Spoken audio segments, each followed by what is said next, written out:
Skarloey had been to the works to be mended. He felt much better. Rusty the Diesel was helping him off his rail car. Skarloey hadn't met the little diesel before.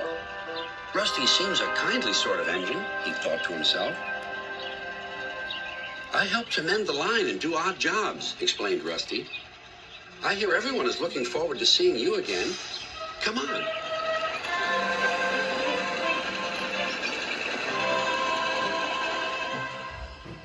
Peter Sam was feeling depressed.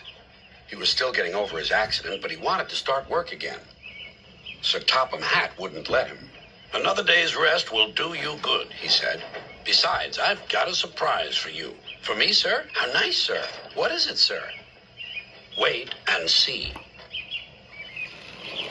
The surprise was Skarloey. Oh, said Peter Sam, I'm glad you've come home. They lit Skarloey's fire, and he sizzled happily. I feel all excited, he said, just like a young engine. Now tell me all the news. I see you've met Rusty, said Peter Sam. Yes, I like that diesel. So do I, replied Peter Sam. It's a pity Duncan doesn't. Who is Duncan? He came as a spare engine after my accident, replied Peter Sam. Is he useful?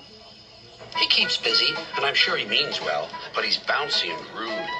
He sings and sways and swivels around. His drivers call it rock and roll. I understand, said Skarloey gravely. His driver interrupted. Duncan has done it again. He's stuck in a tunnel. Come on, old boy, we'll have to get him out. Skarloey was pleased. He wanted to run, looked forward to meeting Duncan. They found the caboose and some workmen and hurried up the line.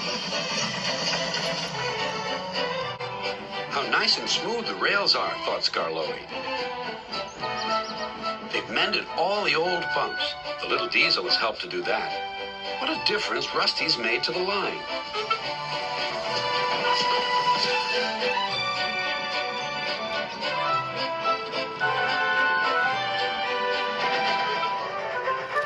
Quite soon they found Duncan. He was stuck at the far end of the tunnel, and he was very cross. I'm a plain, blunt engine. I speak as I find. Tunnels should be tunnels and not rabbit holes. This railway is no good at all. Don't be silly, snapped his driver. This tunnel is quite big enough for engines who don't rock and roll. It took a long time to clear away the rocks and set Duncan free again.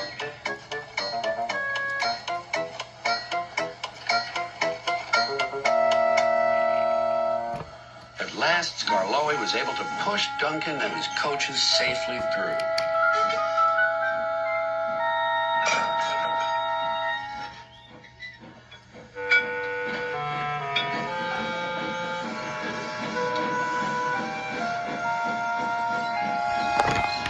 The caboose was left on the siding, and the workmen stayed to make sure everything was safe.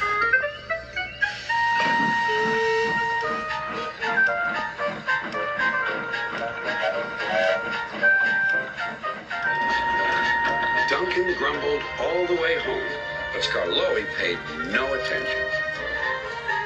Later, Sir Topham Hatt spoke severely to Duncan. Listen to me. There is nothing wrong with that tunnel. You stuck in it because you tried to do rock and roll. Tunnels are not dance floors, and you are not a pop star. Then Sir Topham Hatt gave his full attention to Duncan's funnel. If it happens again, he ended ominously, I shall find ways to cut you down to size. In other words, your career is on the line. Need I say more? Duncan thought Sir Topham Hatt had said quite enough, and he remained completely silent and still for at least a whole evening.